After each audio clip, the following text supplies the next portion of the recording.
안녕하세요. 현재 경기도에 살고 있는 30대 남성입니다. 이 일은 제가 대학교를 갓 졸업하고 나서 겪은 충격적인 일이었고, 벌써 8년이나 지났지만 그분들은 어떻게 지내고 있을지 너무 궁금하면서 한편으로는 걱정이 많이 되곤 합니다. 이야기의 시작은 제가 대학교를 졸업하고 나서 한참 취업을 준비하고 있을 때였습니다.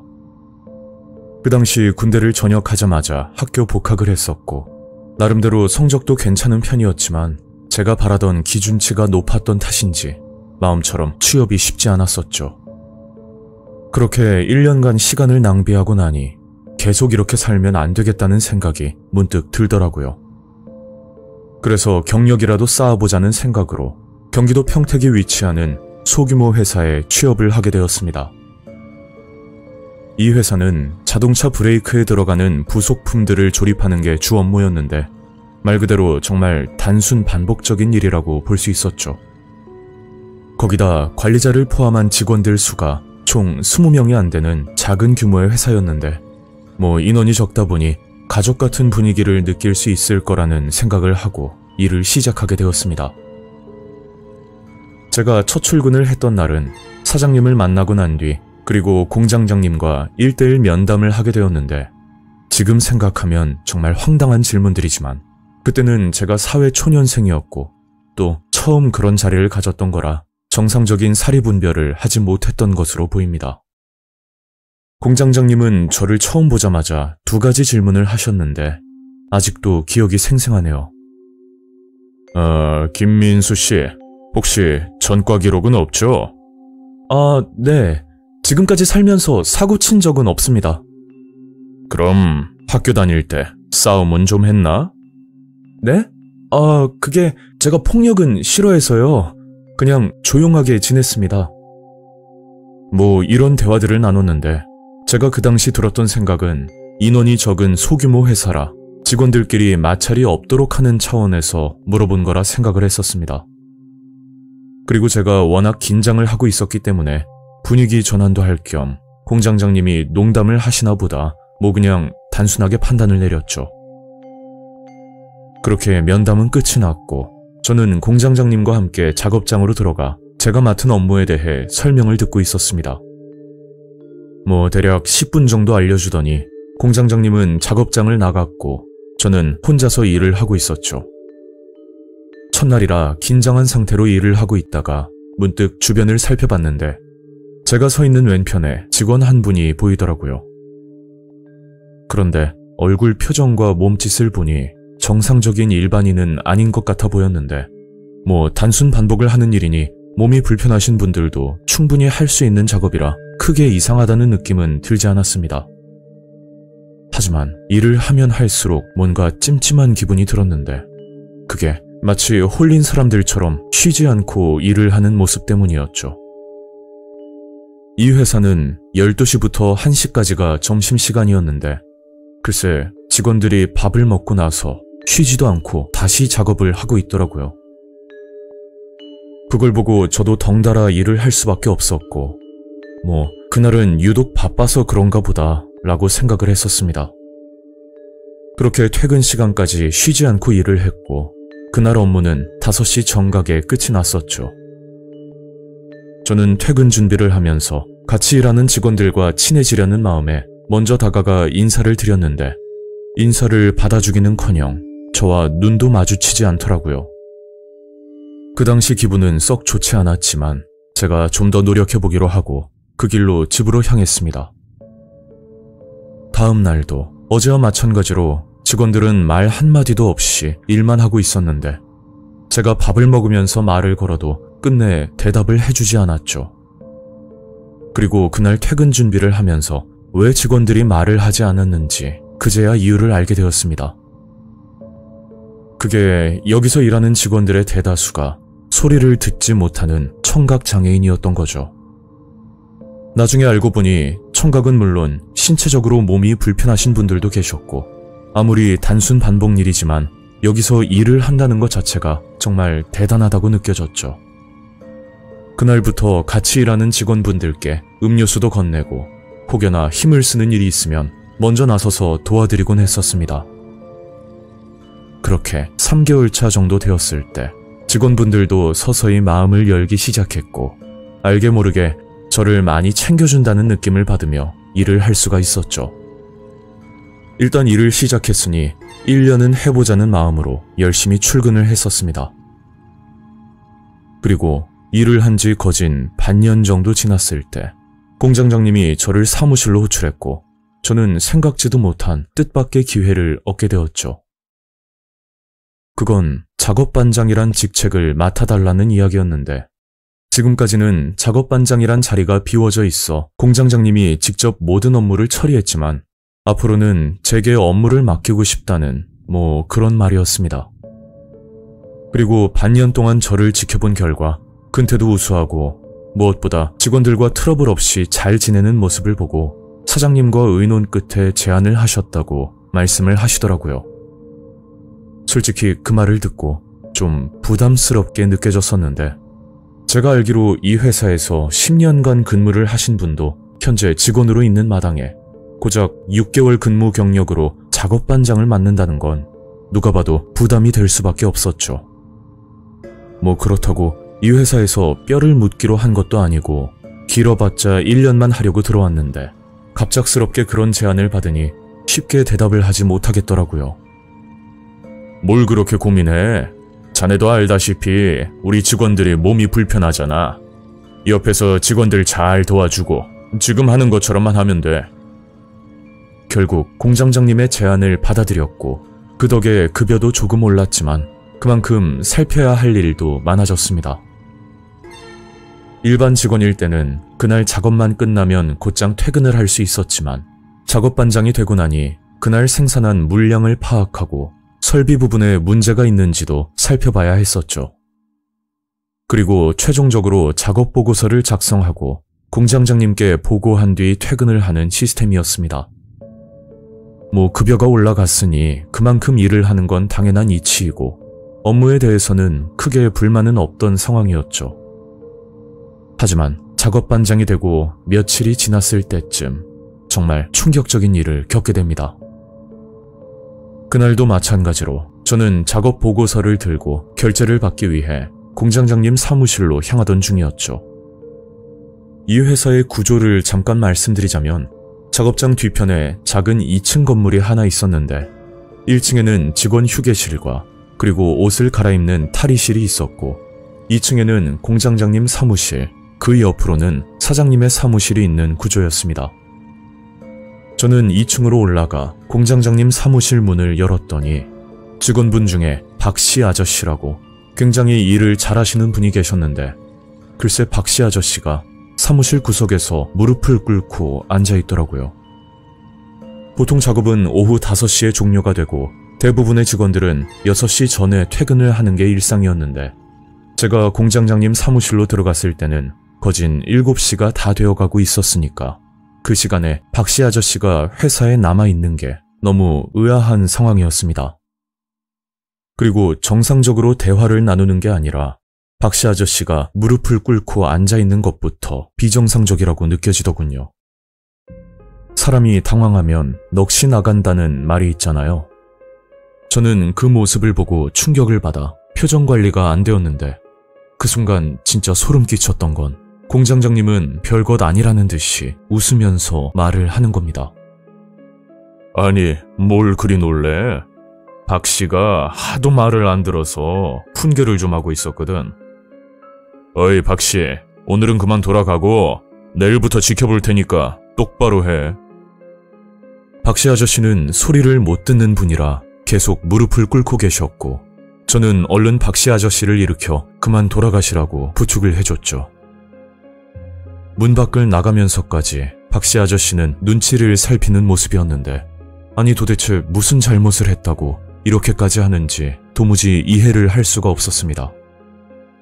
그리고 그 모습을 목격한 뒤부터 공장장님은 비밀을 공유한 일원이라도 되는 것 마냥 저를 더 편하게 대하기 시작했는데 시간이 지나면 지날수록 출근하는 게 점점 두려워질 정도였죠. 한날은 공장장님이 저를 불러 생산 물량이 왜 이렇게 부족하냐며 화를 낸 적이 있었는데 그날따라 직원 중 한 분이 몸이 안 좋아서 비교적 쉬운 업무를 배정시켜줬던 적이 있었습니다. 사람이 아프다고 하는데 저로서는 최선의 조치를 취했다고 생각했고 저는 공장장님께 솔직히 말씀드렸죠. 그러니까 정말 어이없는 지시를 내리더라고요. 그게 작업자가 물량을 못 채운다거나 만약 지시에 따르지 않으면 그 자리에서 폭력을 쓰라는 말을 하는 겁니다. 아니, 세상에 조선시대 노예도 아니고 상식적으로 말이 안 되는 건데 공장장님은 폭력을 써서라도 그날 작업 물량을 맞추라는 말을 계속 하더군요.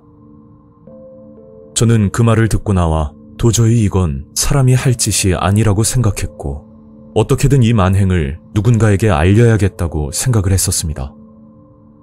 그 당시 제가 참 생각이 짧았던 게 이 회사에서 공장장이란 사람이 제일 큰 문제란 생각이 들었고 이 사실을 회사 사장님께 말씀드리면 모든 게 해결이 될 거라는 안일한 생각을 가지고 있었죠. 그래서 일단 사장님 사무실로 찾아가 이런 폭행 지시가 있었다고 조심스럽게 말을 했더니 사장님의 대답은 제 예상과 다르게 너무나 충격적이었습니다. 자네가 아직 사회생활을 많이 안 해봐서 잘 모르나 본데 내가 일할 쪽에는 이런 것보다 더한 것도 참으면서 일했어. 그리고 요즘 취업하기가 얼마나 힘든 줄 아나? 배부른 소리 그만하고 더 이상 할 말 없으니까 돌아가세요. 저는 그 말을 듣고 말 못할 배신감까지 느끼면서 이 회사를 그만둬야겠다는 생각까지 들더군요. 그때는 그렇게 알려야 된다는 막연한 생각만 하고 뭐 증거를 모은다거나 그런 생각들은 미처 하지 못했었죠.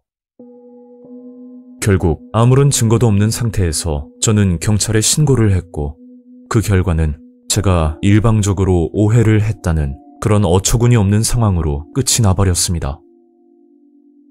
일단 명확한 증거가 없으니 당사자의 진술을 믿을 수밖에 없었고 훈계를 받고 있던 박씨 아저씨마저도 맞은 적이 없다는 의사를 밝혔다고 하더군요.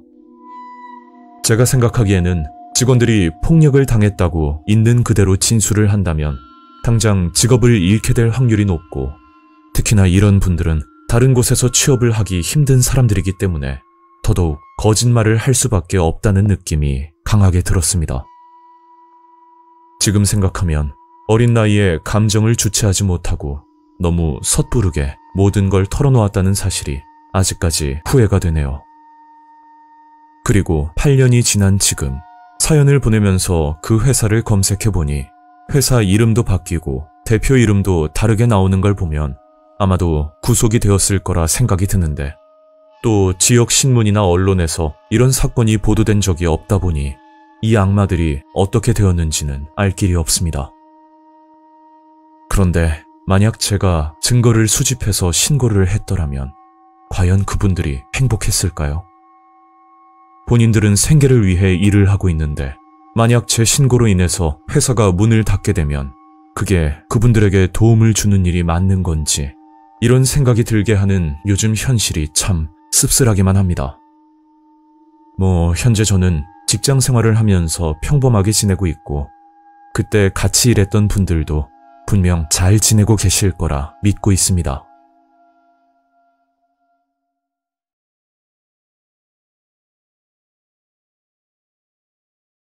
안녕하세요. 현재 천안에 거주하고 있는 30대 남성입니다. 이 일은 제가 6년 전에 겪은 충격적인 일인데 이 일로 인해서 사람을 믿지 못하게 되었습니다. 저는 천안에서 작은 음식점을 운영하고 있는 자영업자입니다.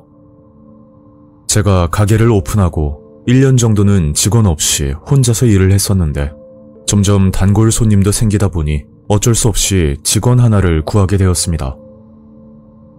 직원의 나이는 20대 초반, 이름은 박미정, 그리고 이제 대학교를 막 졸업한 여자였고 처음 면접을 보고 나서 선하고 밝은 모습에 바로 채용을 결정하게 되었죠. 예상대로 미정이는 정말 착실하게 일을 했었고 단순 서빙 일만 하면 되지만 제가 바빠 보일 때면 직접 주방까지 들어와 설거지까지 도와줄 만큼 센스 있는 직원이었습니다. 그렇게 반년 정도 같이 일을 했었고 서서히 정이 들기 시작할 때 사건은 시작되었죠. 평균적으로 가게는 밤 11시가 되면 마감을 들어가고 미정이는 주로 1시간 일찍 10시에 퇴근을 하는데 그날따라 11시가 다 되도록 퇴근도 하지 않고 가게 정리를 하고 있더라고요. 미정아, 뭐해? 얼른 들어가. 오늘 고생했다. 그러니까 뭔가 할 말이 있는 듯 눈치만 보고 서 있는 겁니다. 뭐 반년간 같이 일을 했으니 이 정도 눈치는 단번에 알아볼 수 있었고 저는 무슨 일이냐고 다시 물었죠. 저 사장님 있잖아요. 제가 급히 돈이 필요해서요. 미정이가 했던 말은 집안에 일이 생겨 급히 돈이 필요하다는 말이었는데 그게 무려 1,000만 원이라는 큰 금액을 빌려달라는 겁니다. 무슨 사정인데? 많이 급한 거야? 미정이는 한동안 말을 못하고 있다가 힘들게 말을 꺼내더라고요. 아버지가 많이 편찮으셔서요. 급히 수술을 하셔야 되거든요. 미정이 아버지는 현재 투석을 받고 계시는데 며칠 뒤에 신장 이식 수술을 앞두고 있다는 뭐 그런 내용들이었죠. 그러면서 미정이는 눈물을 흘리는데 갑자기 너무 측은한 마음이 들어 큰돈이지만 미정이를 믿고 돈을 빌려주게 되었습니다. 상환 방법은 월급에서 조금씩 차감하는 조건이었고 그때 들었던 생각은 요즘 보기 힘든 착한 효녀라고만 생각을 했었죠. 그리고 돈을 빌려주고 나서 일주일 정도 지났을 때 고등학교 때 알고 지내던 민수라는 친구가 가게에 놀러왔고 그날 가게 마감을 하고 둘이서 술을 한잔하기로 했었습니다. 이 친구에 대해 잠깐 말씀드리자면 학창시절 일명 노는 아이라고 인식이 될 만큼 질이 나쁜 친구였고 저도 이 친구와 어울리고 싶은 마음은 전혀 없었으나 오랜만에 가게까지 찾아온 친구이자 그리고 어떻게 보면 손님이라고 할 수도 있으니 그냥 돌려보내는 건 도리가 아닌 것 같아서 같이 한잔하기로 약속을 잡았던 거죠. 그렇게 10시가 다 됐을 때 저는 미정이에게 먼저 들어가라고 말을 했더니 갑자기 황당한 말을 하더라고요. 저도 같이 한잔하면 안 돼요? 아니, 너 아버지 편찮으시다며. 일찍 들어가야 되는 거 아니야? 그러자 지금 어머니와 동생이 봐주고 있어서 괜찮다는 말을 하는 겁니다. 민수도 미정이와 같이 술을 먹고 싶어 하는 것처럼 보였는데 역시나 나중에 한잔하면서 눈치를 살펴보니 민수와 미정이가 서로 썸을 타는 모습처럼 보이더라고요. 야, 니들은 오늘 처음 보는 사이인데 누가 보면 연인 사이인 줄 알겠다. 민수야, 미정이 넘보지 마라. 괜히 연애했다가 일 그만둔다고 하면 나도 큰일이다. 저는 민수에게 반농담식으로 말을 했었는데 그게 이 친구가 학창시절 이 여자 저 여자 만나고 다녔던 그런 과거 이력이 있는 친구라 미정이가 상처받진 않을까 괜한 걱정이 돼서 했던 말입니다. 그리고 같은 또래도 아니고 나이 차이가 10살 가까이 나는데 솔직한 말로 좀 더 좋은 남자를 만났으면 좋겠다는 그런 생각이 들었죠. 그렇게 그날 술자리를 끝내고 집으로 향하는데 이미 서로 눈이 맞았는지 민수와 미정이는 2차로 한 잔 더 한다는 말을 하더라고요. 뭐 걱정은 되긴 했지만 서로 성인이고 제가 뭐라 할 수 없는 입장이니 저는 그 길로 집으로 들어갈 수밖에 없었습니다. 그리고 다음날 미정이에게 이야기를 듣게 되었는데 민수랑 사귀게 되었다고 말을 하더군요. 미정아, 내가 인생 오빠로서 하는 얘긴데 민수가 그리 매너 좋은 놈은 아니거든. 뭐 만나는 건 자유겠지만 잘 한번 생각해봐. 미정이는 콩깍지가 단단히 씌었는지 제 말을 한 귀로 흘려들었고 그날부터 민수는 마감 시간에 찾아와 미정이와 함께 나가더라고요. 그렇게 한 달 정도 지났을 때 정말 믿기 힘든 일이 일어났습니다. 제가 가게 오픈을 하고 주방 정리를 하고 있는데 평소 지각 한번 하지 않던 미정이가 갑자기 출근을 하지 않더군요. 그래서 미정이에게 급히 전화를 걸었더니 무슨 일이 생긴 건지 끝내 통화가 되지 않았습니다. 저는 걱정스러운 마음에 민수에게도 전화를 걸었지만 덩달아 민수 녀석도 전화를 받지 않았죠. 뭐 무슨 일이 생겼나 싶어 종일 연락을 기다렸지만 끝내 전화는 오지 않았고 일단 그날 일은 혼자서 할 수밖에 없었습니다. 그런데 일주일이 지나도 미정이의 소식은 들을 수가 없었는데 도대체 무슨 일이 있길래 갑자기 연락두절이 되었는지 너무 답답하더라고요. 빌려준 돈은 둘째치고 만약 돈을 갚기 싫어서 고의적으로 도망을 갔다면 정말 괘씸하겠지만 또 그렇다고 단정 지을 수도 없는 게 미정이와 같이 나갔던 민수 녀석까지 연락이 안 되니 분명 무슨 일이 생겼다라고밖에 볼 수 없었습니다. 그래서 다른 동창 친구들에게 수소문을 해봤더니 역시나 민수 소식은 들은 적이 없다고 말을 하더군요. 저는 미정이가 면접을 볼 때 들고 왔던 주민등록 등본에 나와 있던 주소를 찾아가 보기도 했지만 결국 아무도 만날 수가 없었습니다. 그렇게 한 달이란 시간이 지났고 그날도 평소와 다름없이 일을 하고 있었는데 그제야 민수에게 연락이 왔고 도무지 알 수 없는 말을 꺼내는 겁니다. 야, 나 진짜 죽을 뻔했거든? 내가 오늘 가게 들려서 다 말해줄게. 갑자기 한 달 만에 연락이 와서 죽을 뻔했다는 말과 함께 전화를 끊어버리는데 저는 그 말을 듣고 일도 손에 잡히지 않더라고요. 그리고 그날 밤은 일찍 마감을 하고 나서 민수를 만나게 됐는데 어디서 뭘 하고 지냈는지 부쩍 말라 있었고 안색도 좋아 보이지 않았습니다. 민수는 온몸을 떨면서 말을 하는데 만약 이 말이 사실이라면 곧장 경찰을 불러야 될 일이었죠. 지금 밖에 서 있는 남자 2명 보이지? 내가 미정이랑 집으로 가고 있었는데 저놈들이 갑자기 다가오더니 미정이를 끌고 가고 나는 지금까지 잡혀있다가 오늘 강제로 끌려 나온 거야. 돈 때문에. 글쎄 내일까지 5천만 원 못 구하면 미정이도 나도 죽은 목숨이라는데 나 이제 어떻게 하냐? 항상 까불거리는 모습만 보이던 친구가 온몸을 떨면서 눈물까지 보이는데 뭐 믿기 힘든 말이었지만 그렇다고 거짓말이라고 단정 지을 수도 없었습니다. 야, 일단 경찰에 신고는 했어?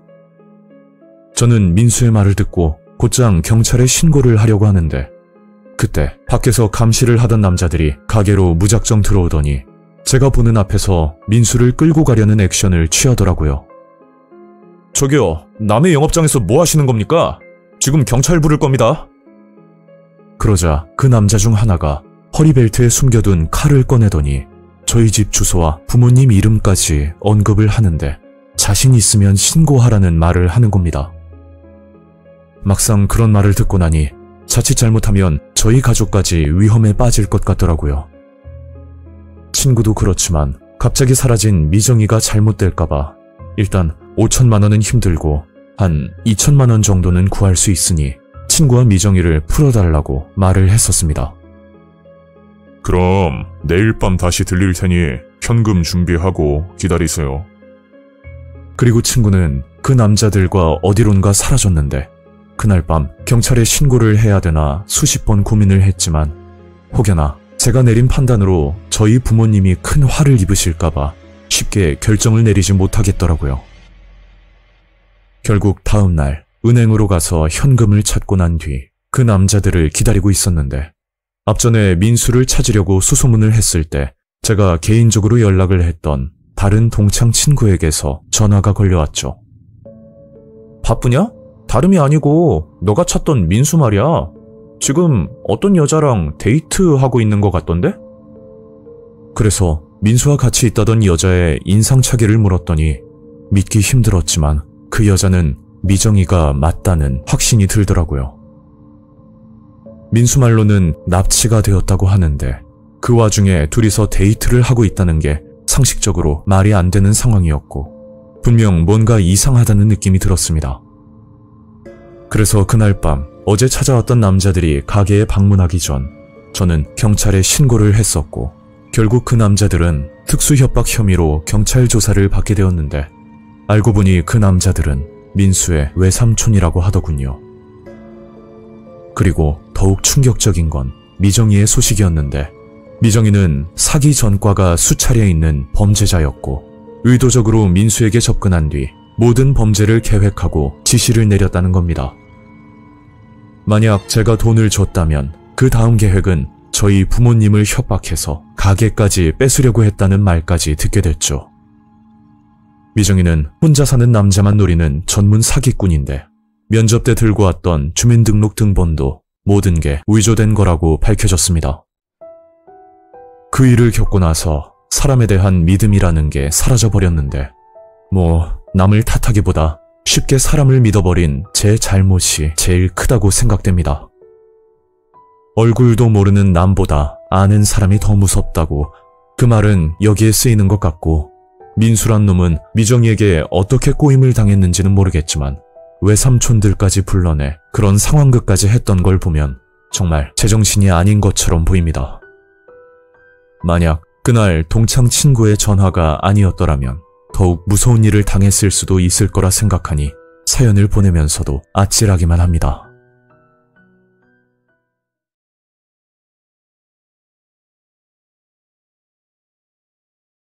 안녕하세요. 저는 대전에 살고 있는 30대 여성입니다. 지금은 다른 곳으로 이사를 했지만 이 일은 제가 도마동에 거주하고 있을 때 겪은 무서운 일입니다. 지금부터 9년 전쯤 저는 대전 도마동 제1중학교 근방에 살고 있을 때였습니다. 제가 살던 곳은 2층으로 된 주택이었는데 1층은 주인집, 그리고 저는 2층에 세를 들어 혼자 살고 있었죠. 참고로 근방에 슈퍼도 있었고 무엇보다 시끄러운 도로가가 아니었기 때문에 소음 문제도 없는 좋은 입지 조건이었습니다. 다만 여자 혼자서 살다 보니 화장실 전등이나 또는 집안 수리가 필요할 때는 조금 난감하기도 했었지만 다행히 1층에 집주인 부부가 거주를 하고 있어서 그 부분도 어렵지 않게 도움을 받을 수가 있었죠.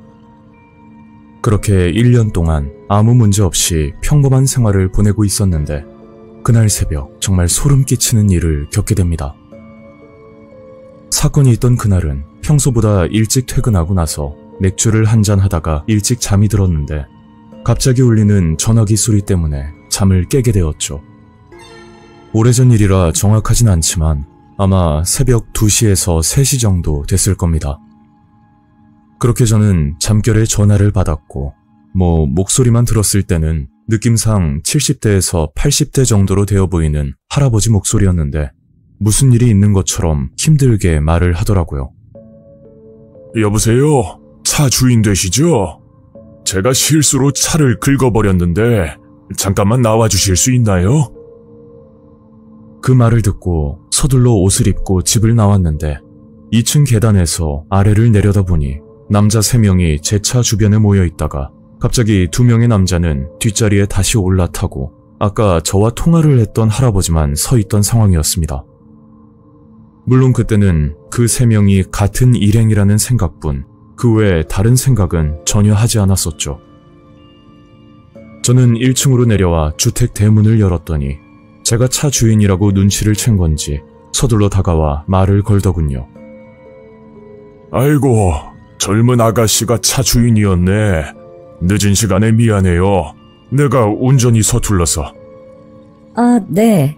다치신 곳은 없으시죠? 그런데 차를 아무리 살펴봐도 사고 흠집이라고는 전혀 보이지 않았는데 저는 어디를 긁으셨냐고 물었더니 앞 범퍼를 가리키면서 분명 접촉사고가 있었다는 말을 하는 겁니다. 한참을 확인했음에도 딱히 이렇다 할 접촉 흔적은 보이지 않았고 저는 할아버지에게 그냥 돌아가시라고 말을 건넸죠. 어차피 10년이 넘은 차량에다 그 당시 새 차도 아닌 중고차로 구입을 했었기 때문에 큰 흠집만 아니면 딱히 신경을 쓰지 않았습니다. 그러니까 제 말을 듣고 할아버지는 제 차에 달려있는 블랙박스가 녹화가 되고 있는 거냐고 뜬금없는 질문을 하더군요. 그래서 저는 배터리 문제 때문에 평소에는 블랙박스를 꺼두고 주로 운행 시에만 켜고 다닌다고 말을 했었습니다. 그러자 할아버지는 갑자기 본인 차량에 블랙박스가 있다면서 같이 확인해보자는 말을 하던데 분명 괜찮다고 가라고 했는데도 그 할아버지는 계속 고집을 부리더라고요. 아니 아가씨, 내가 기계 조작이 서툴러서 블랙박스 조작법을 잘 몰라. 아가씨가 내 차에 타서 확인 좀 해주면 안 될까? 블랙박스를 확인해주는 건 크게 어렵지 않은 일인데 뒷자리에 남자들이 타고 있는 것도 영 찜찜하고 시간도 벌써 새벽 4시가 가까워지고 있는 와중에 저도 슬슬 짜증이 나는 겁니다. 저도 아침에 출근해야 되거든요. 그냥 전화번호만 알려주세요. 나중에 수리가 필요하면 그때 연락드릴게요. 그러자 할아버지는 제 말에 화가 난 듯한 목소리로 말을 하는데 정말 어이가 없었죠. 에휴, 요즘 어린 것들은 버르장머리가 없어. 어른이 부탁하면 성이라도 보여야지. 자식 교육을 어떻게 받았는지 원. 그 말을 듣고 너무 황당해서 아무 말도 나오지 않았는데 마음 같아서는 그 자리에서 한마디 하고 싶었지만 더 이상 일을 크게 만들고 싶지도 않았고 거기다 저희 부모님 생각도 나길래 그냥 참고 넘어가기로 했었습니다. 그때 1층 주인집 아저씨가 갑자기 나오셨고 도대체 무슨 일이냐고 물으시더군요. 그래서 아저씨에게 자초지종을 설명했더니 본인이 해결해 줄 테니까 더 이상 상대하지 말고 그냥 들어가라는 겁니다. 할아버지, 사고를 내셨으면 보험 처리만 해주시면 되죠. 지금 시간이 몇 시인데 사람을 계속 잡아두면 됩니까? 아니, 당신이 뭔데 참견이야? 일부러 그러는 건지는 모르겠지만 일방적으로 할아버지가 시비를 건다는 느낌을 받았는데 집주인 아저씨도 도저히 안 되겠다 생각을 하고 경찰에 신고를 하려던 참이었죠. 그걸 보고 할아버지는 명함 한 장을 주더니 급하게 사라졌고 그 일은 그렇게 끝이 난 줄 알고 있었습니다. 그리고 그 사건이 있고 나서 일주일 정도 지났을 때 정말 황당한 일이 일어났죠. 제가 아침에 출근을 하려고 나왔는데 어제까지만 해도 멀쩡하던 타이어가 갑자기 펑크가 나서 바람이 빠져 있는 겁니다. 정말 난감한 상황이었는데 보험회사를 부르기에는 시간적으로 빠듯할 것 같아서 일단 그날은 택시를 타고 출근을 하기로 했죠. 회사에서 일을 하면서 곰곰이 생각을 해봤는데 멀쩡하던 타이어가 갑자기 그렇게 된 건 누가 봐도 고의로 그랬다고 밖에 볼 수 없다는 판단이 들었습니다. 저는 그날 집주인 아저씨를 찾아가 오늘 아침 이런 일이 있었다 라고 말씀드렸더니 뭔가 알겠다는 듯이 말씀을 하시더라고요. 아니, 이게 확실한 건 아닌데 말이야. 며칠 전에 접촉사고 났다고 새벽에 찾아왔던 할아버지 있잖아. 그 할아버지 차량이 검은색 그랜저였거든? 요 며칠 동안 새벽마다 그 차가 돌아다니는 것 같더라고. 그래서 어떻게 그걸 아냐고 물었더니 집주인 아저씨의 아들이 말을 해줬다는 겁니다. 그게 며칠간 알바 때문에 새벽에 집으로 들어왔는데 슈퍼 근방과 그리고 주인 아저씨 집 주변으로 검은색 차 한 대가 계속 돌아다녔다는 말이었죠. 그런데 그 차량이 그랜저인지는 정확하게 모르겠고 다만 검은색 차량이었다는 건 확실하다고 하더군요. 그래서 주인집 아저씨도 그때 찾아온 할아버지가 아닐까 하는 의심이 들기 시작했답니다. 하지만 지금까지는 그 차가 돌아다닌다고 해도 딱히 피해준 일도 없었기 때문에 그러려니 하고 넘어갔었지만 제 차량에 타이어 펑크가 났다는 말을 듣고 더 이상 그냥 넘어가면 안 되겠다는 말을 하시더라고요. 내가 오늘부터 지켜볼 테니까 너무 걱정하지 말고, 알겠지? 아저씨는 범인을 꼭 잡아주신다고 하셨는데 저 때문에 아저씨가 피해를 입으실까봐 괜한 걱정까지 들었습니다. 그리고 며칠 뒤 범인이 검거되었다고 집주인 아저씨에게 이야기를 듣게 되었는데 사건의 내막을 알고 나니 아무 말도 할 수 없을 정도로 소름이 돋는 겁니다. 그게 주인집 아저씨는 새벽마다 차 안에서 감시를 하고 계셨는데 며칠 동안 지켜본 결과 새벽 1시에서 3시 사이 검은색 그랜저 차량이 골목을 돌아다니는 것을 목격했고 이를 수상하게 여긴 아저씨가 곧장 경찰에 신고를 하셨다고 합니다.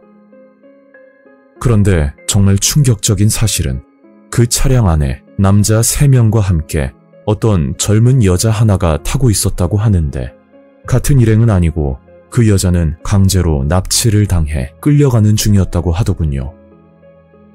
납치를 당했다는 것 그 자체만으로도 무서운 일인데 이게 제가 겪은 일과 너무 똑같아서 믿기가 힘들 정도였습니다. 그 여자분도 저처럼 새벽에 접촉사고 전화를 받고 나왔는데 아무리 봐도 사고 흔적이 보이지 않아서 그냥 들어가려고 했었답니다.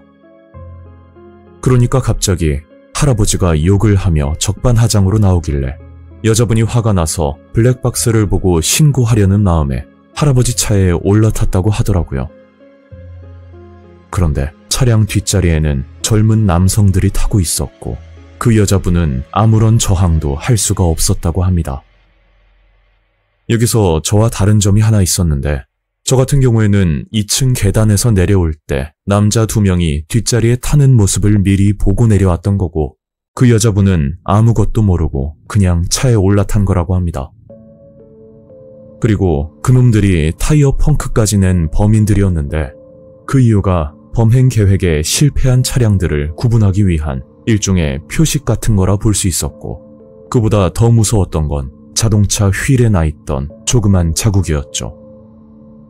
뾰족한 못으로 긁은 자국이었는데 이게 한 줄은 남자를 뜻하고 2줄은 여자라는 뜻이었고 자세히 보지 않으면 알 수 없을 정도로 미세하게 표시가 되어 있었죠. 그리고 할아버지가 줬던 명함의 번호는 아니나 다를까 없는 번호로 뜨더라고요. 이렇게 범인이 검거되어서 정말 다행이지만 만약 그날 새벽 제가 그 차량에 탔더라면 아마 상상하기조차 싫을 정도로 무서운 일이 있었을 거라는 확신이 듭니다. 혹시 자동차를 소유하고 계신 분들은 시간이 날 때 휠을 유심히 살펴보시길 바랍니다. 날카로운 도구나 또는 못으로 긁힌 특이한 표식이 있다면 여러분들이 사는 동네에 이놈들이 돌아다닐지도 모릅니다. 이 사건은 제가 직접 겪었던 일이고 여러분들께도 충분히 일어날 수 있는 일이니 정말 조심하셨으면 좋겠습니다.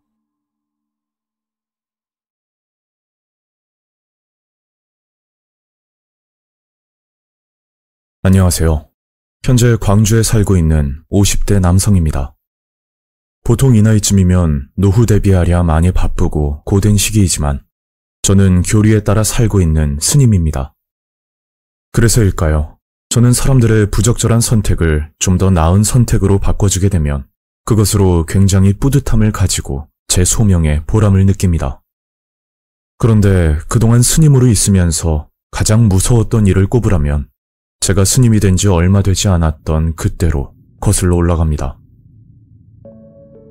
이 일은 한 15년도 더 된 일이고 시간은 오후 4시에서 5시쯤 제가 지하철을 타면서 사건은 시작되었죠. 저는 서울에 일이 있어 지하철을 타고 가다 한 남자를 만나게 되었는데 나이는 50대 중반쯤 되어 보였고 정말 평범한 모습의 중년 남자였습니다. 그리고 그 남자는 저를 보더니 가까이 다가와서 말을 걸더라고요. 스님, 뭐 좀 여쭤봐도 되겠습니까? 저는 스님이 되고 처음으로 질문을 받아봤던 터라 기쁜 마음으로 흔쾌히 허락을 하고 그 남자의 이야기를 듣게 되었죠. 처음에는 자신의 아들과 딸 이야기를 하면서 미소를 짓기도 했고 누가 봐도 너무 행복해 보이는 모습이라 이것이 가족이 주는 진정한 행복이구나 뭐 그런 생각을 하고 있었습니다. 그런데 갑자기 그 남자의 얼굴이 굳어지더니 이야기의 주제를 바꾸더군요. 스님, 죽어 마땅한 사람은 없겠습니까? 처음 그 말을 듣고 굉장히 당황스러우면서 이상하게 꺼림칙한 기분까지 들었는데 도대체 무슨 뜻으로 이런 말을 하는지 다시금 물어보았죠. 그러니까 그 남자는 심각한 표정으로 말을 하는데 그 이야기는 자신의 친조카에 대한 이야기였습니다. 그게 이 친조카가 집안의 유일한 골칫덩어리라며 자꾸만 집안에 문제를 일으킨다는 것이었죠. 그래서 어떤 문제가 있냐고 물었더니 글쎄 집안 문 중에 땅이 하나 있는데 이 친조카가 조금씩 이 땅을 팔아버린다고 하더군요. 저는 자세한 앞뒤 사정을 모르니 뭐라 함부로 말할 순 없겠습니다만 이야기를 들어보니 땅의 명의가 조카로 되어 있는 듯 보였습니다. 하지만 그 땅은 나중에 긴이 필요할 때 요긴하게 쓰려고 아껴둔 소중한 땅이었고 그것도 그렇지만 나중에 시간이 지나면 땅값이 어마어마하게 오를 노른자 같은 땅이라고 말했죠. 그런데 이 친조카가 집안 어른들의 말을 싸그리 무시하고 유흥에 빠져 지내면서 돈이 필요할 때마다 땅을 이리저리 팔아넘긴다는 겁니다.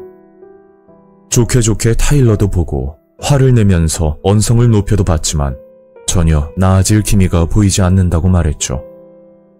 게다가 최근에는 술김에 다른 사람과 시비가 붙어 경찰서까지 다녀왔고, 물론 그 문제는 집안 어른들의 도움으로 겨우 합의를 보고 원만하게 해결됐지만 여전히 조카는 본인 잘못이 없다는 듯이 왜 싸움을 말렸느냐고 되려 화를 냈답니다. 이런 일이 계속 반복되다 보니 집안 사람들은 점점 지쳐가고 이대로 두면 도저히 안 되겠다는 생각이 들었다더군요. 그래서 집안 어른들끼리 합의하에 이 망나니 같은 조카를 비밀리에 죽이기로 결론을 내렸다는 겁니다. 차후에 경찰의 수사가 있더라도 자신들은 전혀 모르는 일로 꾸미기 위해서 은밀히 살인 청부업자를 찾아다녔고 마침내 그 적임자를 찾았다는 무시무시한 말을 하더라고요. 저는 이야기를 듣고 너무 놀라서 아무 말도 할 수가 없었는데 그때 그 남자가 제 표정을 살피더니 다시 질문을 하는 겁니다. 스님은 여기에 대해 어떻게 생각하시는지요? 불교를 어느 정도 안다면 살생을 엄격히 금하는 불교의 교리를 들어보신 적이 있으실 겁니다. 저는 당연히 그 교리를 지켜야 하는 스님으로서, 그리고 이 말 한마디에 달려있는 그 조카의 목숨이라는 책임이 저를 더욱 무겁게 만들었죠.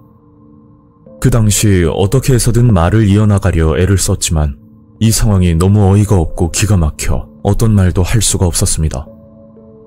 하필 주위에 앉아있던 사람도 없었고 갑자기 낯선 남자가 다가와 이런 섬뜩한 말을 꺼내니 더욱 무섭게 느껴지더군요. 그렇게 한참을 고민하다 조심스럽게 그 남자에게 말을 꺼냈죠. 사람의 목숨은 소중한 것이며 하늘이 언제나 지켜보고 있기에 경찰이 발견하지 못하는 것은 중요치 않습니다. 지금 당신들이 이 망나니 조카 때문에 겪는 고통은 다 전생의 어떤 업으로 인해서 이 조카가 그 업을 되갚기 위해 당신들을 골탕 먹이는 것이니 너그럽게 용서하십시오. 그리고 그 땅에 대해서는 당신들과 인연이 없어 그런 것이고 결국 죽음의 순간이 왔을 때에는 처음 태어났을 때처럼 아무것도 가지고 갈 수 없음을 강조하면서 그 남자를 설득시키려 노력했죠. 아무리 증거를 남기지 않는다고 하더라도 완전 범죄는 절대 불가능할 것이고 언젠가 꼭 밝혀질 것이라고 거듭 강조를 하며 말했습니다. 그러면서 여러 차례 그 조카를 살려주시라고 간청하고는 그 말을 끝으로 그 남자와 인사를 하고 헤어지게 되었죠. 그리고 그 일이 있고 나서 세월이 꽤 지난 뒤 저와 같은 절에 있던 스님과 이야기를 하던 와중에 그 남자에게 들었던 그 땅 이야기가 흘러나왔습니다. 그게 남자가 말했던 노른자 같은 땅값이 천정부지 치솟았다는 말이었죠. 저는 스님께 그 말을 어디서 들었냐고 물었더니 절에 방문하던 사람들이 오며 가며 말을 해줬다는데 이야기가 돌고 돌아 결국 제 귀에 들어오게 된 겁니다.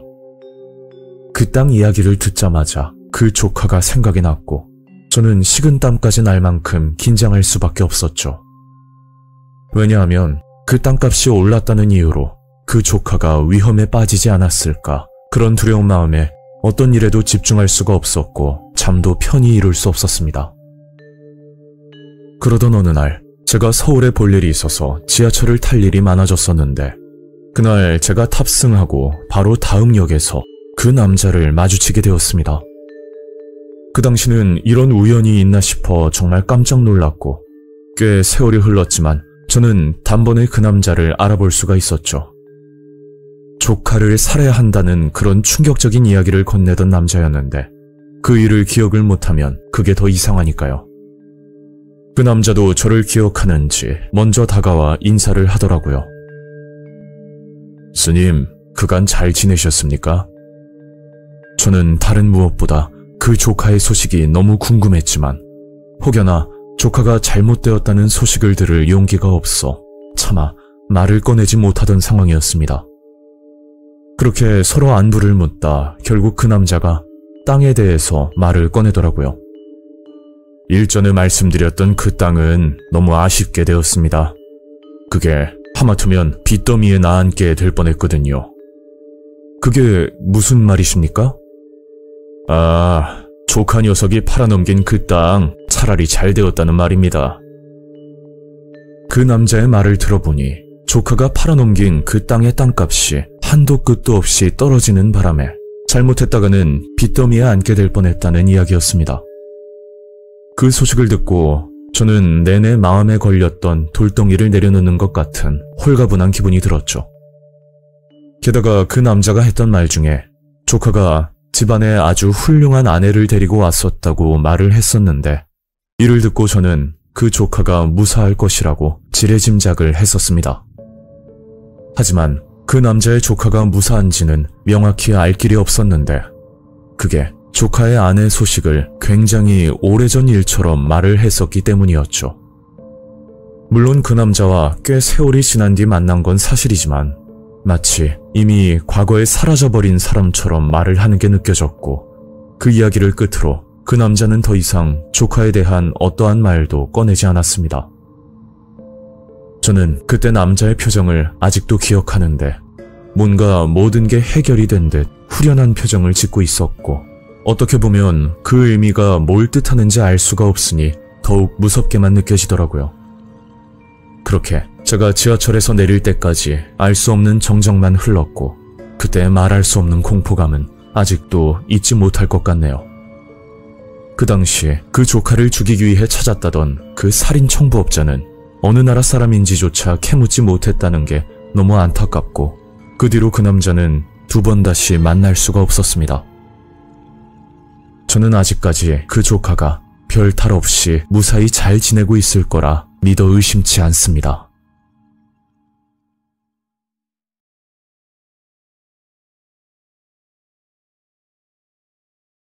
안녕하세요. 저는 서울에 거주하는 30대 남성입니다. 제가 들려드릴 이야기는 저와 오래 알고 지낸 친구 승민이의 이야기이고, 그 일이 있고 나서 승민이의 소식은 아직까지 들을 수가 없습니다. 지금부터 10년 전 2013년도에 있었던 일입니다. 현재 제가 30대 후반이니까 정확히 27살 때 일어난 사건이죠. 그 당시 너무 충격을 받았던 탓인지 시간이 꽤 지났음에도 절대 잊지 못하는 일이 되어버렸습니다. 일단 사건의 주인공인 승민이에 대해 말씀드리자면, 어릴 때부터 유독 여자에 대한 호기심이 많은 친구였습니다. 제가 승민이를 처음 알게 된 건 중학교 1학년 같은 반이 되고 나서부터였고, 어릴 때 별명이 끈끈이라고 불릴 만큼 여자아이들을 쫓아다니던 친구였죠. 그렇게 저는 성인이 되고 나서도 승민이와 가깝게 지냈었고, 이 친구가 여자를 밝히는 건 기정사실이었지만 뭐 그렇다고 해서 범죄를 저지르거나 아니면 상대 여성을 괴롭히는 그런 나쁜 놈은 아니었습니다.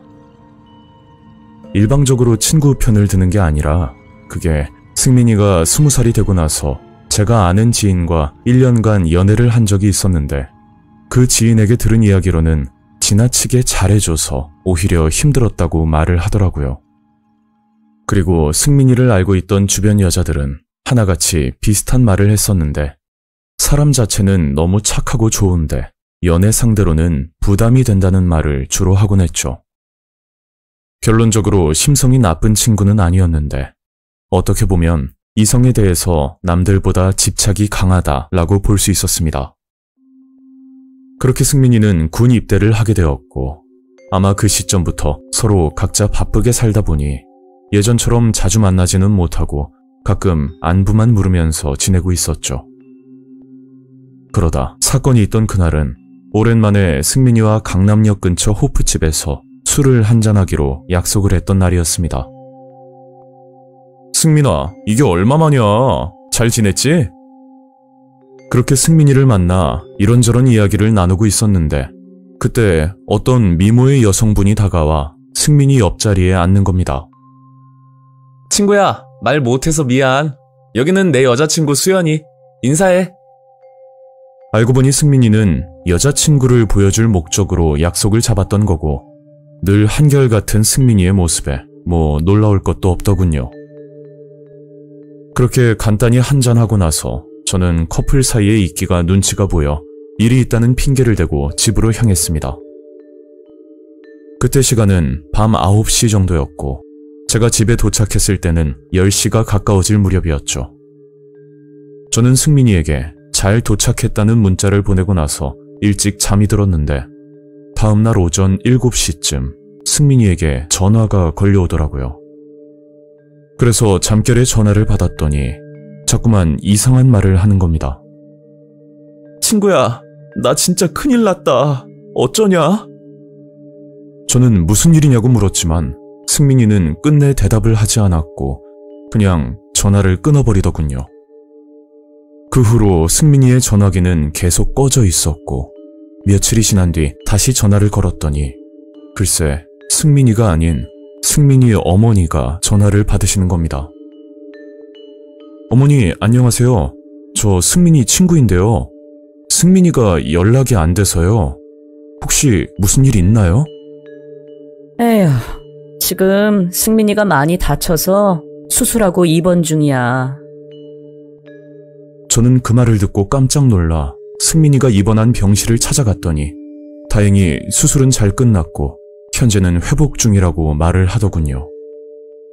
하지만 허벅지와 무릎 쪽에 큰 상처를 입었는데 승민이 어머니의 말씀으로는 예전처럼 걷는 건 힘들 것 같다고 말을 하셨죠.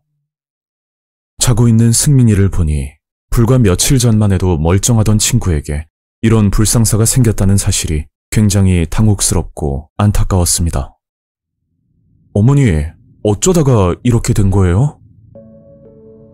그러자 승민이 어머니는 저를 병실 밖으로 부르더니 힘들게 말을 하셨는데 그 말은 믿기 힘들 정도로 끔찍한 이야기였죠. 에휴, 내 아들이지만 요즘 애들 참 무섭다, 무서워. 사건의 시작은 그날 밤 제가 먼저 집으로 들어가고 난 뒤 승민이는 여자친구와 크게 말싸움을 했다고 합니다. 그게 원래 약속은 여자친구와 둘이서 만나기로 했는데 승민이가 여자친구와 상의도 없이 저와 약속을 잡았던 거죠. 저도 여자친구가 나올지도 몰랐던 상황이었고 그걸 알았다면 약속을 잡지도 않았을 겁니다. 하여튼 그런 이유로 말다툼을 하다가 서로 말이 과격해지자 갑자기 여자친구가 어디론가 전화를 걸더니 한참 통화를 하더랍니다. 승민이는 여자친구의 그런 모습에 더욱 화가 났다고 하는데 누구와 통화를 하냐고 물어봐도 대답을 해주지 않았다고 하더군요. 결국 여자친구는 승민이에게 헤어지자고 말을 꺼냈고 승민이는 그 말을 듣고 감정을 주체하지 못하고 여자친구의 전화를 빼앗아 통화 목록을 확인하려고 했답니다. 그런데 휴대폰 비밀번호가 걸려 있어 확인하는 건 불가능한 상황이었는데 때마침 여자친구의 휴대폰으로 전화가 걸려왔다고 했죠. 그래서 전화를 받아 누구냐고 소리를 질렀더니 그건 여자친구의 전 남자친구였는데 승민이가 전화를 받으니 오히려 놀리는 듯이 말을 걸었다고 합니다. 그렇게 전화로 한참을 싸우다 승민이는 전 남자친구에게 만나자는 제안을 했다는데 승민이도 그렇고 전 남자친구도 흥분을 한 상태라 결국 근처 초등학교 운동장에서 만나기로 약속을 했었답니다. 그때 시간이 새벽 2시가 가까워지고 있었다는데 옆에 있던 여자친구는 휴대폰을 받자마자 곧장 집으로 돌아가 버렸고 승민이 혼자 그 새벽에 학교 운동장으로 걸어갔다고 하더군요.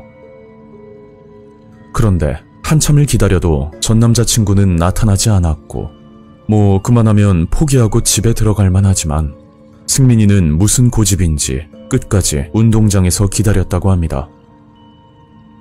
그렇게 운동장에서 밤을 새면서까지 전 남자친구를 기다렸고 오전 6시가 조금 넘었을 때 어떤 남자가 학교 운동장으로 들어왔는데 알고 보니 아까 통화를 했던 여자친구의 전 남자친구였죠. 처음에는 서로 말싸움으로 시작했으나 점점 욕이 심해지더니 급기야 전 남자친구가 흉기를 꺼내 승민이를 가격했고 학교 운동장에서 서로 칼부림을 하다가 부상을 입었다는 말이었습니다. 안타깝게도 전 남자친구는 피를 많이 흘려 사망을 한 상황이었고 경찰 측에서도 삼각관계 때문에 서로 싸움을 한 것으로 추정을 하고 있었다고 했죠. 에휴, 어릴 때부터 지금까지 여자 문제로 속을 많이 썩이네. 저는 그 말을 듣고 나서 병원을 나왔고 사건은 그렇게 그냥 지나가는 줄로만 알았습니다. 하지만 일주일 뒤 정말 충격적인 진실이 밝혀졌는데 승민이가 진술했던 내용은 모두 다 거짓으로 밝혀지게 되었죠. 경찰은 학교 운동장 CCTV를 확인하고 본격적인 조사를 시작했는데 흉기를 준비한 건 전 남자친구가 아니라 바로 승민이였던 겁니다. 그리고 승민이는 전 남자친구를 흉기로 찌르고 나서 본인도 죽어야겠다는 생각을 가지고 혼자서 자해를 하기 시작했다고 했죠.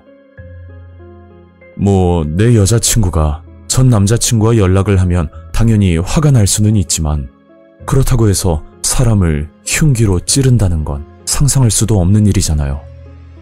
승민이 어머니도 모든 사실을 알고 난 뒤 아들을 잘못 키운 것 같다며 울면서 말씀을 하셨습니다. 어릴 때부터 여자를 유독 좋아하던 친구였는데 끝이 이럴 거라고는 전혀 예상하지 못했죠. 그 사건이 있고 나서 승민이는 연락두절이 되어 소식을 알 수 없었는데 들리는 소문으로는 교도소에서 출소하고 나서 지방으로 내려가 결혼 준비를 하고 있다는 그런 이야기들이 맴돌았습니다. 사람은 고쳐쓰기가 참 힘들다고 하는데 만약 그 소문이 사실이라면 결혼 약속을 한 여성분은 이 사실을 알고 만나는 건지도 의문이고 버릇처럼 이성에게 집착하던 승민이가 또 결혼하는 아내에게 그런 행동을 할까봐 한편으로는 걱정이 드는 게 사실입니다.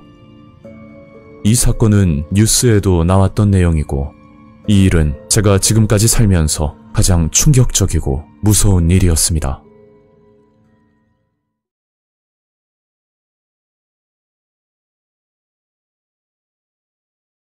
안녕하세요.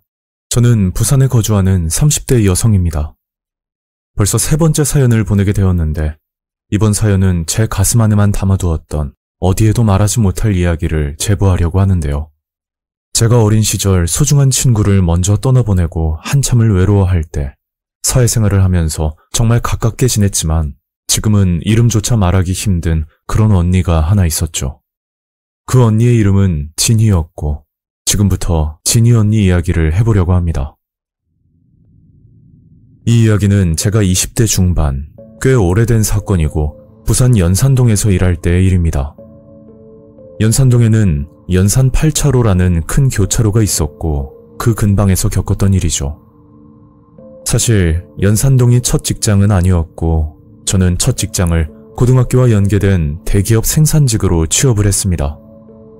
제가 사회생활이 처음이라 그랬던 건지 직장 내 불합리한 것들과 부조리를 견디지 못하고 반항심에 충동적으로 회사를 나와버리게 되었는데 그 후로 다시 취업을 해보려고 노력했지만 생각만큼 취업은 쉽지 않았고 결국 문턱이 조금 낮은 중소기업에 입사를 하게 됩니다. 하지만 그곳은 말로 표현 못할 만큼 비정상적이었고 앞전에 근무했던 대기업의 노동 여건과는 너무나도 다르더군요. 하루 12시간 근무는 기본이고 매일 같은 야근에 제대로 된 수당까지 받을 수 없었습니다. 저는 격리 업무를 담당하고 있었지만 실제 제가 맡은 업무는 사무장으로 있으면서 심지어 경영까지 맡아 일을 하고 있었죠. 이런 과도한 업무 때문에 점점 지치고 힘이 들었지만 어려운 가정 형편 때문에 쉽사리 그만둘 수도 없는 노릇이었습니다. 그렇게 계속 근무를 하다가는 심신이 모두 탈진할 지경에 이르러서야 결국 퇴사를 결정하게 되었죠. 저는 퇴사를 하고 나서 친구의 소개로 대학가의 한 호프집에서 일을 하게 됐고 호프집 매니저로 일한 지 6개월 차에 접어들었을 때 호프집 사장님의 잘 아는 지인분께 스카우트 제의를 받게 되었습니다. 그 당시 기준으로 상당히 괜찮은 고용 조건이었지만 그게 유흥에 관련된 일이었기 때문에 저는 한참 고민할 수밖에 없었죠. 하지만 부모님 건강도 좋지 않으셨고 거기다 하나뿐인 동생을 돌봐야 하는 책임감 때문인지 며칠을 고민하다 결국 일을 시작하게 되었습니다. 그렇게 처음으로 화류계 생활을 하게 되었는데 부산에선 이를 나가요 아가씨라고 부르곤 했죠. 일을 하면서도 잘못된 선택이다, 이제라도 그만둘까 하는 생각이 하루에도 수십 번 들었지만 가족들을 생각하면 그런 생각은 사치에 불과했습니다. 그렇게 힘든 화류계 생활을 하다가 이야기의 주인공인 진희 언니를 만나게 됐고, 언니는 제게 큰 위로이자 이제는 큰 그리움으로 남아있게 되었죠.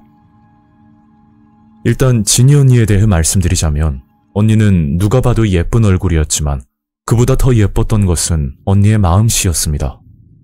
타고난 성품, 그저 그 사람 자체가 따스하고 아름다운 사람이었는데, 모든 사람들이 흔히 아는 긍정적이고 근처에 있으면 주변 사람들을 기분 좋게 만드는 사람이라고 볼 수 있었죠. 만약 같은 가게 아가씨가 실수를 하거나 아니면 급하게 급전이 필요할 때 항상 먼저 나서서 도와줬었는데, 뭐 그렇다고 자신의 몫을 챙기지 못하는 사람도 아닐 만큼 똑부러지면서도 남을 위한 배려심이 넘쳤던 사람이었습니다. 언제 한 번은 언니 덕분에 주급이 올랐던 적이 있었는데, 저희 가게는 주급으로 돈을 받고 그리고 일을 하면서 팁을 받는 형태로 급여를 받는 구조였습니다. 기본급으로 주급을 받기 때문에 그만큼 매상에 신경을 써야 했고, 다른 가게와 다르게 손님 관리를 더욱 철저히 했어야 했죠. 이때 진희 언니는 빼어난 외모로 혼자서 돈을 벌 수도 있었지만, 같이 일하는 아가씨의 급여를 올려주고 대신 다른 가게로 이직을 하지 않는다는 조건을 달아 모두가 보는 앞에서 아가씨들의 급여가 올라가는 일이 있었습니다.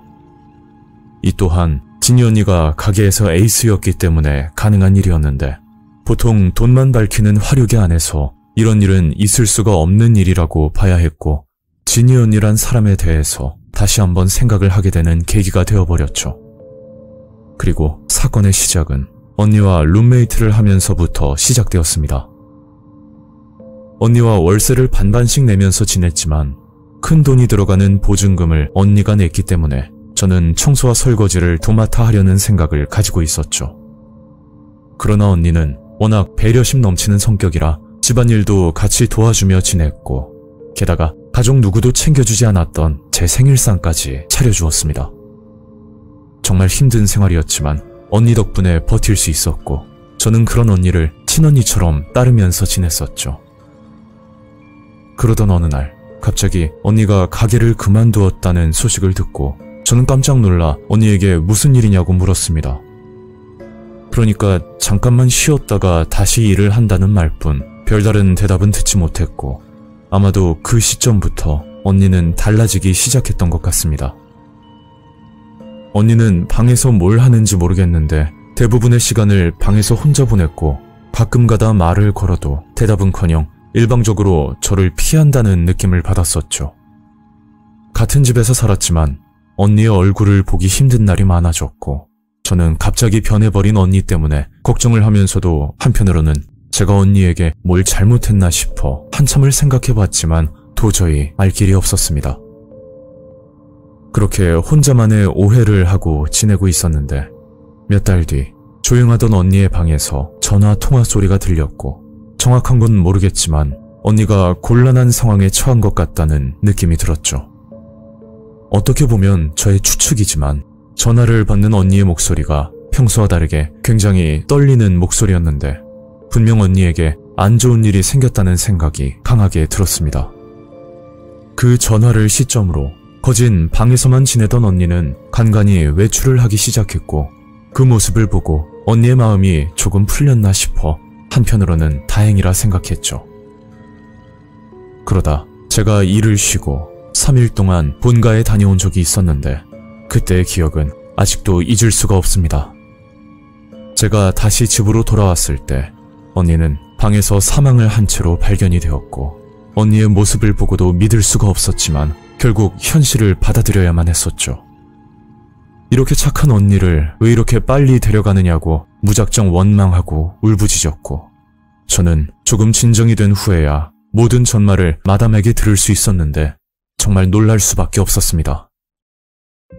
진희 언니가 관리하던 손님들 중에서 언니보다 조금 나이가 어린 20대 남자가 한 명 있었는데, 유독 언니를 좋아하다 못해 스토킹까지 하던 남자가 있었다고 하더군요. 그 남자는 500만 원이나 되는 돈을 가져와서 언니와 소위 2차라고 불리는 것을 나가게 되었고, 그 과정에서 강제적으로 관계를 맺게 되었다고 합니다. 언니는 피임 방법 중에 하나인 임플란론을 했기 때문에 임신이 되지 않았을 거라고 생각했지만, 어느 순간 생리를 하지 않고 속이 메스꺼워 임신 테스트기를 사용해보니 그제야 임신이라는 사실을 알게 되었다고 하더라고요. 그 남자는 눈치를 챘던 건지는 모르겠지만 언니에게 수시로 하던 연락도 갑자기 끊어버리고 행방이 묘연해졌다고 했죠. 임신 사실을 알게 되었을 때는 이미 임신한 지 2개월이 지난 상태였고 언니는 고민 끝에 중절 수술을 하지 않고 가게를 그만두었던 겁니다. 그 시기쯤 언니가 가게를 그만두게 되었다는 소식을 들었던 거였죠. 그렇게 몇 달 동안 저를 포함한 주변 사람들에게 모든 걸 숨기고 아이를 출산했고 그 당시는 베이비박스가 서울에 하나밖에 없을 정도로 잘 알려지지 않았을 때라 베이비박스를 생각지도 못했던 언니는 고아원 앞에 아이를 두고 왔다고 하더라고요. 그런데 그 아이가 밤새 무슨 일이 있었는지는 모르겠지만 다음날 몸이 상처투성이가 되어 싸늘한 시신으로 발견이 되었고 그 와중에 CCTV도 없어 범인을 특정하기 난감한 상황이었다고 합니다.